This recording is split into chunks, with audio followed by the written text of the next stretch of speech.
What's up guys, Cloudie here, checking in from the America server, and we have received the first patch of May today, so let's just go through the patch notes and see what all the new stuff is. There is quite a big improvement, so really excited to see them in action. First of all, we have a returning event, Junos Cooking quest. This will consist of daily quests and or daily dungeon entries and the stamina burning event with pretty good rewards. I will leave this to the end. Let's just skip ahead to more interesting stuff, but you can find this in Central Orwell. Now, one of the biggest changes that I was really looking for is this one, Soul Judgement and Royal Gift Improvement. Basically, they implemented a new consumable item that you can see here, Protection of the God King, which means that when you are doing your Soul Judgement and get a random Soul Stone, or when you get Royal Gift at 20 pulls, instead of getting a random soul stone, you will be getting 3 random soul stones that you can select from, and then you will lose one of these consumables. So basically, instead of 1 random, you get 3 which you can choose from. You still only get 1 item, but you can choose from 3 random ones. Now, of course, there are 88 heroes. Getting 3 randoms is still a fairly low chance, but it's still a lot better than just getting 1 random. In the screenshot they show 3 mechanics, but this is actually not class restricted, so you won't be getting 3 mechanics all the time or 3 warriors or whatever. It's totally random, and as far as I know, there are no duplicates in it. So if we select this here real quick, we can see in the Temple of the God King, you can go to Enter Soul Judgement, and I have one of these which we received as a mail just for Vespa being kind, and there is some more in an ongoing login event. Here you will be receiving 1 on day 13, and the Juno event also has 3 that you can get. And of course I was right, they have added it to the shop as well. If you go here, the special Soul Judgement package has a free one, which means that if you buy 3 of these, then after that you get a free of this one. This is roughly like 8 or 9 USD, and you need to buy 3 of them, so anywhere from like 25, 27, 28 US dollars will get you one of these. Whether that's worth it for you, that's up to you. I might get it, I'm not sure yet, but it could be good. So yeah, and as said, when you choose one, you lose one of these buffs or consumables, but less random. Altogether, I think that's a very welcome change, especially if you have been watching my pool videos. Now, the other change, which I'm even more excited about, is the ether consumption change. Basically, what they did here is that instead of maxing out the ethers you can add and having to roll at a low percentage, you can overcharge your ether enhancement, and this way get all the way up to 100%. Now let's see how this works in practice. Let's just check one of my soul weapons. Let's see, for instance, her Cecilia. So ether and enhancement, you can see that I don't have any blues right now, but if I do this, you can see I can add 1 by 1, and each increases the chance by a small amount. The first one was 1.2%, but you can see adding any more after that is like 0.7. So that's more or less consistent, that the increase. And if I hit max, then it will go up to, it will add 91 of these, and I will have 65%, which is a gamble. 65 is pretty low for me. I have failed these several times. Remember, you do not have a fail bonus on ether enhancement. But at this point, you can also say, I want to add more. And you can see with each ether that you add, it goes up by the exact same amount as it did before. So you get, for each ether, you get 0.7%. And then you can go all the way to, like, I think 140 was more or less where it maxes out. Let's just check. Yeah, so 140. Yeah, basically 140. You could try 139 and wonder if they do actually decimals or not. Yeah, so basically for me this is a welcome change. Overcharging versus gambling without a fail bonus, I think is a no-brainer unless you really like gambling. I don't. I have failed this like 7 or 8 times, and I have like no purple or red eaters at all, not even to try gambling one, and it's still stuck. So for me, this is pretty much a no-brainer. I will be just going for 100% each time. Once it's like under 80% or so, because it's not double fee, you just pay as much as you add to it, and there is no fail bonus. I think this is a very, very good change, and I'm very happy about it. Now we just need all the eaters to spend. The next change which we have received is the stat rearrangement UI improvement, and I could have just stayed in the temple. So basically they changed the UI for rearranging stats. Now you can see a bit more clearly how your stats allocation is and what kind of stats you have from your soul weapon. And when you do rearranging stats, it warns you in a pretty big window that this will cost you rubies. And when you do, you get a more clear window on how your stats are changing. This is a terrible rule. I need more attack, not HP. So I can stay with the previous one. Let's just try one more time. Maybe you guys bring me some luck. Nope. Still pretty bad. So yeah, this is how they changed the UI. It's a little bit more clear now how your stats are, how close you are to actually maxing out one stat over the other. But of course, this is 100% RNG, so how much you want to go into min-maxing is up to you. I use this because I was running Seria's secondary tank somewhere, so it was fine. Now I would need the extra attack, but maybe I'll try this during the next Ruby Spend event or something, because other than that, it's not really worth it for me right now, and I just want to save up anyway. So yeah, they have changed the UI. It's more clear now, so that's pretty good, I believe.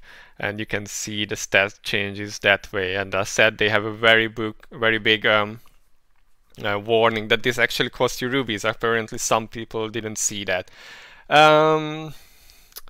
There is some new rewards for the 7 days journey of new players, so you get some special rewards. I guess if you are new, then that's pretty nice. And there is also some level up guide changes. And they mention here that there will be a new quiz on a random day to help you understand the game. 5 quizzes in total. I'm curious. Do we all get this, or just the new players? I really would have liked these, but of course it's just some small rewards, so it's no big deal. Now we also have League of Honor global season will be closing soon on the 25th of May, so the costumes will be added to the shop and they will be distributed at the end of the season, so you can get Ricardo, Lily and Kirze, which are pretty nice. I think some of them look pretty good. Also, Guild War global season is ending on the 18th of May, so that will be in a week almost, yeah, which is alright. And then we get a week's break from Guild War. They are doing some changes to how you select your rewards for Devour and Otherworldly Shakmeh, so that will be also interesting. I guess you can change it in a different way now. And they are doing some minor improvements and also saying that the next challenge raid will be Torpe, and they are of course banning Sarah to not make it too easy, so there is that, but this is still a bit away on the 25th of May. And there is a bunch of bug fixes. Now sadly they did not add the cooldown bug fix, which a lot of people are complaining about. Essentially characters that have cooldown reduction or reset skills are suffering now from this issue, and Vespa hasn't addressed it in this patch, so a lot of people are upset. I can understand why. Now if we move back to the Juno event, then let's see how that looks like. So basically you need to come to Central Orville and enter the Junos Cooking quest, where you have the story dungeon and the special dungeon. For the story dungeon you can get these entries, and you should get 3 per day.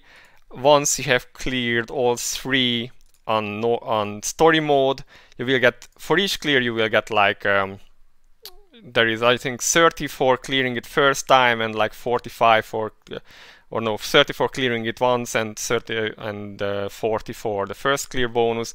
And then you can see on normal mode there is again the first clear bonus and the normal clear bonus, and there should be a hard mode too. You can go one by one. I recommend going one by one first in the story mode.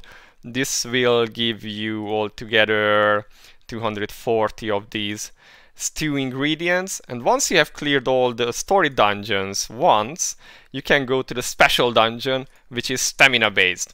Each entry costs 100 stamina, and it will give you 6, 7 or 8 of these king slime gelatins, which you can farm from your stamina to get other currency for this recommended menu shop.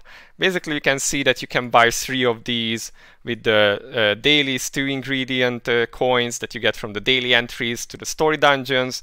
With the first clear bonuses, I think I should be able to get all 3 of these tomorrow, so I will probably do some pulls tomorrow. And then there is the other part where you use, so from here on you can use your gelatins. You can get an artifact. This was also there last year. It's kind of so not too bad. And you can get brilliant eaters, which is limited to 65, and then any remaining gelatins you can turn into all sorts of eaters.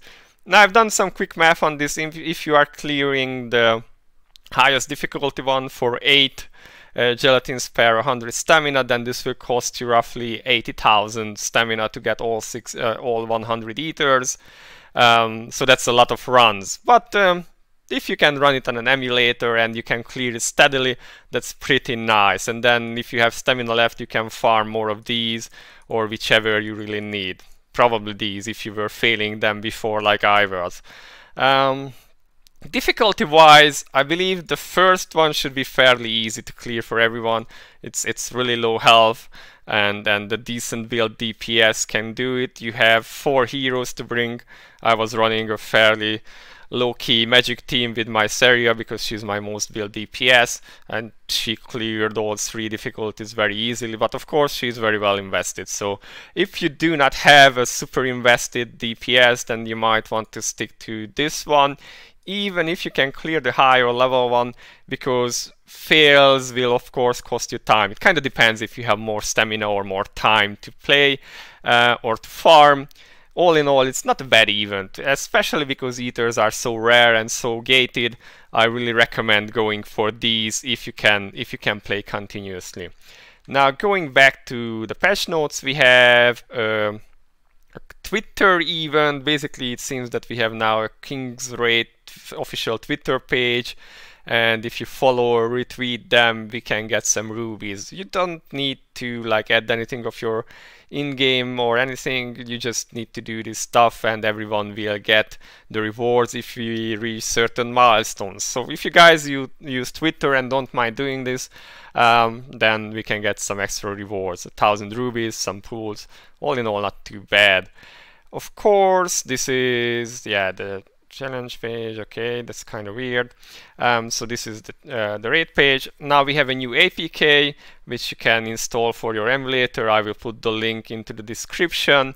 And we have some new events as well. Of course, we have Juno explained below, and we have some other. Oh no, this is just for Juno, sorry. But we do have some other events. We have the login event for these rewards, which is not too bad. Some of these are pretty nice. We also have a Gear Reforged discount from today, and there will be a Gear Awakening cost discount from next week on. Nothing else. We haven't had an enhancement discount for a while now, so kind of curious about that. And basically that's it, guys. We have I'm really happy about the soul weapon changes, both the randomness of the Judgement being updated, and also the Ether enhancement, which should be a lot less frustrating. So all in all, a good change. I hope you guys are looking forward to it too and will be enjoying it. I definitely am. So this has been it for now, guys. Cloudie out. See you in the next one. Bye bye.